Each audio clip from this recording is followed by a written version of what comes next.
കോളിഫ്ലവറും potato കൂടിയിട്ട് കറി വെക്കുന്നതിന് നോക്കാം. നമുക്ക് നോക്കിയിലേക്ക് വേണ്ട സാധനങ്ങൾ എന്തൊക്കെയാണ്. ഞാനിവിടെ കോളിഫ്ലവർ എടുത്തിട്ടുണ്ട്, പൊട്ടറ്റോ എടുത്തിട്ടുണ്ട്. ഞാനിവിടെ 2 ചെറിയ പൊട്ടറ്റോണ് എടുത്തേക്കുന്നത്. അതേപോലെ കുറച്ച് ചെറിയ പീസായിട്ട് ഇങ്ങനെ കട്ട് ചെയ്തെടുത്തിട്ടുണ്ട്. ആ കോളിഫ്ലവറും അതേപോലെ തന്നെ കുറച്ച് ചെറിയ പീസായിട്ട് ഇങ്ങനെ കട്ട് ചെയ്തെടുക്കുക.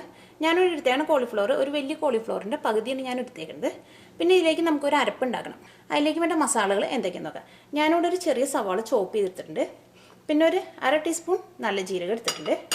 ഒരു 1/4 ടീസ്പൂൺ മഞ്ഞൾപ്പൊടി, 1 ടേബിൾ സ്പൂൺ മല്ലി എടുത്തിട്ടുണ്ട്. അത് പച്ചമല്ലി ഉണ്ടെങ്കിൽ പച്ചമല്ലി ഇടുക, അല്ലെങ്കിൽ മല്ലിയുടെ പൊടി ഇടുക. പിന്നെ മുളക് പൊടി, അത് നമ്മുടെ എരിവിനനുസരിച്ച് ഇടുക. പിന്നെ 1 table spoon ginger garlic paste എടുത്തിട്ടുണ്ട്.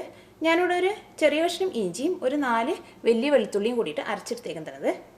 പിന്നെ ഒരു വലിയ തക്കാളി ചോപ്പ് ചെയ്തെടുത്തത്. പിന്നെ അരമുറി തേങ്ങ ചിരണ്ടി എടുത്തത്. പിന്നെ നമുക്ക് ഇതിലേക്ക് വേണ്ടത് പച്ചമുളക്, വേപ്പിൻ്റെ ഇല, കടുക് ഞാനിവിടെ ഒരു 1/2 ടീസ്പൂൺ കടുക് എടുത്തിട്ടുണ്ട്. ഈ അരപ്പൊക്കെ നമ്മൾ ഉണ്ടാക്കി കഴിഞ്ഞിട്ട് നമ്മൾ കറി വയ്ക്കാൻ പോകുന്നതിന് മുമ്പ് നമ്മൾ കുറച്ച് വെളിച്ചെണ്ണ ഒഴിച്ചിട്ട് കടുക് പൊട്ടിക്കും. അതിന് വേണ്ടിയിട്ടാണ് നമ്മൾ ഈ 3 സാധനങ്ങൾ എടുത്തേക്കുന്നത്. ഇനി നമുക്ക് ഏറ്റവും ആദ്യം തന്നെ നമുക്ക് ഈ കറിയിലേക്ക് നമുക്ക് ഒരു അരപ്പ് ഉണ്ടാക്കാം. അതിന് വേണ്ടിയിട്ട് നമുക്ക് ഈ മസാലകളൊക്കെ എണ്ണയിലിട്ടിട്ടൊന്ന് വഴറ്റിയെടുക്കുക. അതിന് വേണ്ടിയിട്ട് നമുക്ക് ചീഞ്ഞട്ടിയിലേക്ക് നമുക്ക് ആവശ്യത്തിന് വെളിച്ചെണ്ണ ഒഴിക്കാം. നമുക്ക് ചൂടായ എണ്ണയിലേക്ക് ആദ്യം തന്നെ നമുക്ക് ജീരകം ഇടാം.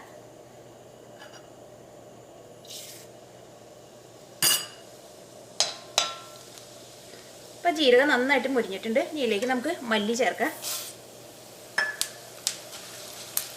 അപ്പോൾ മല്ലി നന്നായിട്ട് മുരിഞ്ഞിട്ടുണ്ട്. ഇതിലേക്ക് നമുക്ക് ജിഞ്ചർ ഗാർലിക് പേസ്റ്റ് ചേർക്കാം.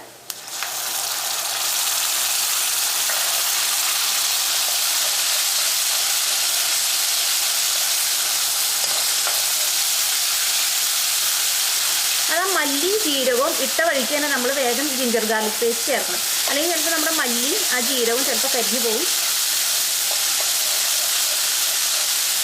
നമുക്ക് ജിഞ്ചർ ഗാർലിക് പേസ്റ്റ് ഈ എണ്ണയിലിട്ടിട്ട് നമുക്കൊന്ന് വഴറ്റിയെടുക്കാം. നമുക്ക് അപ്പോൾ നമ്മുടെ ജിഞ്ചർ ഗാർലിക് പേസ്റ്റ് ഈ എണ്ണയിൽ വരെ നന്നായിട്ട് മുരിഞ്ഞിട്ടുണ്ട്.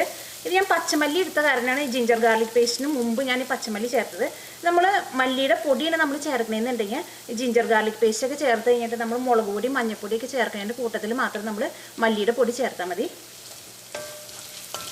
നമ്മുടെ ജിഞ്ചർ ഗാർലിക് പേസ്റ്റ് നന്നായിട്ട് എണ്ണയിൽ കിടന്ന് മുരിഞ്ഞിട്ടുണ്ട്. ഇതിലേക്ക് നമുക്ക് സവാള ചേർക്കാം. ഇനി നമുക്ക് ഈ സവാളയെ നമുക്ക് എണ്ണയിലിട്ടിട്ടൊന്ന് വഴറ്റാം. ആ സവാള നന്നായിട്ട് മുരിയേണ്ട ആവശ്യമില്ല, നമുക്കൊന്ന് വഴറ്റിയെടുത്താൽ മതി. നമ്മുടെ സവാള ഒന്ന് വഴന്നിട്ടുണ്ട്. ആ സവാള പതുക്കെ ഒന്ന് കളർ മാറിയാൽ മതി. ഇതിലേക്ക് നമുക്ക് മഞ്ഞൾപ്പൊടി ചേർക്കാം.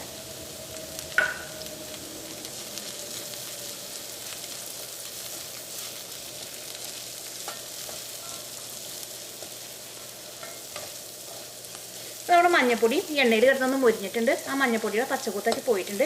ഇനി നമ്മൾ ഇതിലേക്ക് മല്ലിയുടെ പൊടിയാണ് ചേർക്കണമെന്നുണ്ടെങ്കിൽ ഈ സമയത്താണ് നമ്മൾ മല്ലിയുടെ പൊടി ചേർക്കേണ്ടത്. ഇനി നമുക്ക് ഇതിലേക്ക് മുളക് പൊടി ചേർക്കാം. ഈ മുളക് പൊടി നമുക്ക് എണ്ണയിൽ ഇട്ടിട്ടൊന്ന് മുരിച്ചെടുക്കാം. നമുക്ക് അപ്പോൾ നമ്മുടെ മുളക് പൊടി എണ്ണയിൽ കിടന്ന് നന്നായിട്ട് മുരിഞ്ഞിട്ടുണ്ട്. ഇനി നമുക്ക് ഇതിലേക്ക് തക്കാളി ചേർക്കാം. നമുക്ക് ആവശ്യത്തിന് ഉപ്പ് ചേർക്കാം.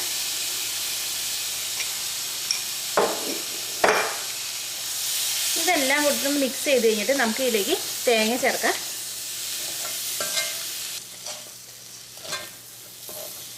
ഇപ്പോൾ തക്കാളി മസാലയിൽ നന്നായിട്ട് മിക്സ് ആയിട്ടുണ്ട്. ആ തക്കാളി വേവിക്കേണ്ട ആവശ്യമില്ല, അത് നമുക്ക് തേങ്ങയും കൂടി ഇട്ടിട്ട് വേണം നമുക്കിത് മൂടി വെച്ചിട്ട് വേവിക്കാൻ വേണ്ടിയിട്ട്. ഇനി നമുക്ക് ഇതിലേക്ക് തേങ്ങ ചേർക്കാം.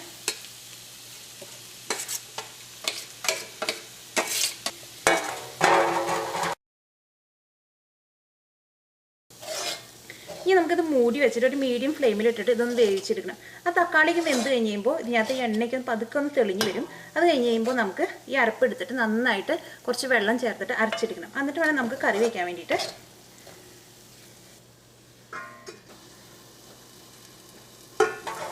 ഇത് നമ്മൾ വേവിച്ചെടുക്കുമ്പോൾ തീ നന്നായിട്ട് കുറച്ച് വെച്ചിട്ട് വേണം വേവിക്കാൻ വേണ്ടിയിട്ട്. മീഡിയം ഫ്ലെയിമിലോ അല്ലെങ്കിൽ ഒരു ലോ ഫ്ലെയിമിലോ ഇട്ടിട്ട് വേണം വേവിക്കാൻ വേണ്ടിയിട്ട്. കാരണം എന്താണെന്ന് വെച്ചിട്ടുണ്ടെങ്കിൽ നമ്മൾ ഇതിലേക്ക് തേങ്ങ ചേർത്തേക്കുന്നതിനും ഈ തക്കാളിയുടെ വെള്ളമൊക്കെ തേങ്ങ വലിച്ചെടുക്കും.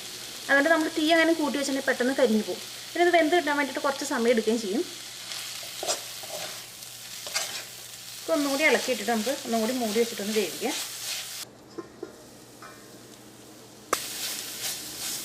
ഇപ്പോൾ തക്കാളി നന്നായിട്ട് വെന്തിട്ടുണ്ട്. അപ്പോൾ നമ്മുടെ മസാല റെഡി ആയിട്ടുണ്ട്.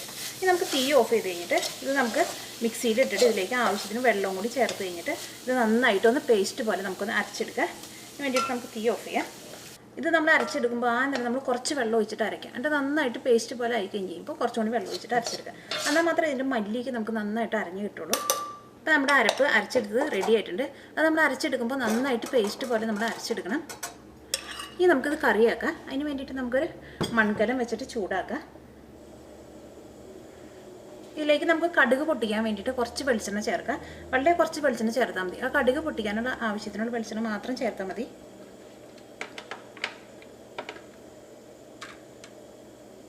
നമ്മുടെ വെളിച്ചെണ്ണ നന്നായിട്ട് ചൂടായിട്ട് ഇതിലേക്ക് നമുക്ക് കടുക് ഇട്ടിട്ടൊന്ന് പൊട്ടിക്കാം. നമ്മുടെ കടുക് നന്നായിട്ട് പൊട്ടിയിട്ട് ഇതിലേക്ക് നമുക്ക് വേപ്പിൻ്റെ അല്ലെങ്കിൽ പച്ചമുളകും ചേർക്കാം. പച്ചമുളക് ചേർക്കാം.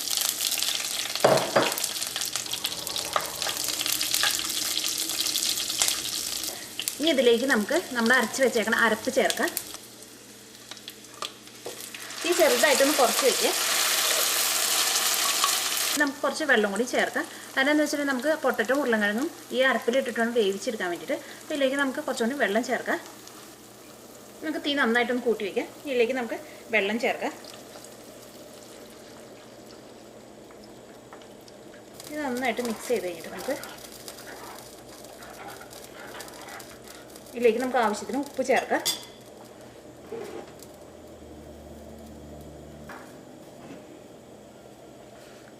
ഇതിലേക്ക് നമുക്ക് പൊട്ടറ്റോ ചേർക്കാം. തന്നെ നമുക്ക് പൊട്ടറ്റോ നമുക്കൊന്ന് പകുതി വേവിച്ച് കഴിഞ്ഞിട്ട് വേണം നമുക്ക് ഇതിലേക്ക് കോളിഫ്ലവർ ചേർക്കാൻ വേണ്ടിയിട്ട്. കാരണം എന്താ വെച്ചാൽ കോളിഫ്ലവറിന് വേവ് ഭയങ്കര കുറവാണ്. അപ്പോൾ നമുക്ക് പൊട്ടറ്റോ നമുക്ക് തന്നെ നമുക്കൊന്ന് പകുതി വേവിക്കാം.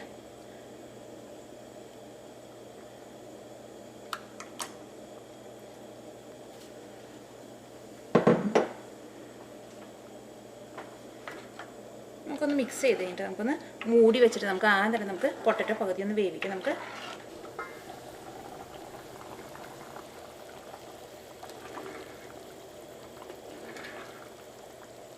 നമ്മുടെ കറിയില ഉരുളക്കിഴങ്ങ് ഒന്ന് പകുതി ഒന്ന് വേവായിട്ടുണ്ട്.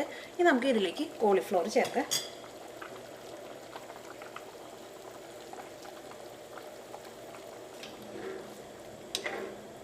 ഇനി നമുക്കൊരു മീഡിയം ഫ്ലെയിമിലിട്ടിട്ട് ഈ കറി നമുക്ക് വേവിച്ചെടുക്കാം. എന്നാൽ മാത്രമേ ആ കോളിഫ്ലവറിൻ്റെ ഉള്ളിലേക്ക് ഈ മസാലയ്ക്ക് നന്നായിട്ട് പിടിക്കുള്ളൂ. തീ നന്നായിട്ട് കൂട്ടിയിട്ടുണ്ടെങ്കിൽ ആ കോളിഫ്ലവറൊക്കെ പെട്ടെന്ന് വെന്ത് പോകും. അപ്പോൾ അതിൻ്റെ ഉള്ളിലേക്ക് ആ മസാല ഒന്നും ശരിക്കും പിടിക്കില്ല. അപ്പോൾ നമുക്കൊരു മീഡിയം ഫ്ലെയിമിലിട്ടിട്ട് നമുക്ക് ഈ കറി നമുക്ക് വേവിച്ചെടുക്കാം.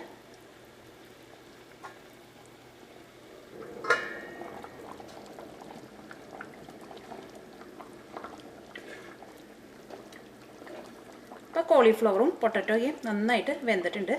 ഇതിൻ്റെ ഗ്രേവിക്ക് ചെറുതായിട്ടൊന്ന് തിക്കായിട്ടുണ്ട്. അത് നമ്മൾ കറിയിലേക്ക് നമ്മൾ വെള്ളം ഒഴിക്കുമ്പോൾ ഈ കഷ്ണങ്ങൾ വേവാൻ ആവശ്യത്തിനോട് വെള്ളം മാത്രം ഒഴിച്ചാൽ മതി.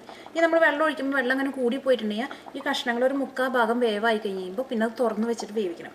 കാരണം എന്ന് വെച്ചിട്ടുണ്ടെങ്കിൽ അതിൻ്റെ ഗ്രേവി ചെറുതായിട്ട് തിക്കായിട്ടിരുന്നാൽ മാത്രമേ ഈ കറിക്ക് ടേസ്റ്റ് ഉണ്ടാവുള്ളൂ. നമുക്ക് തീ ഓഫ് ചെയ്യാം. നമ്മുടെ കറി റെഡി ആയിട്ടുണ്ട്.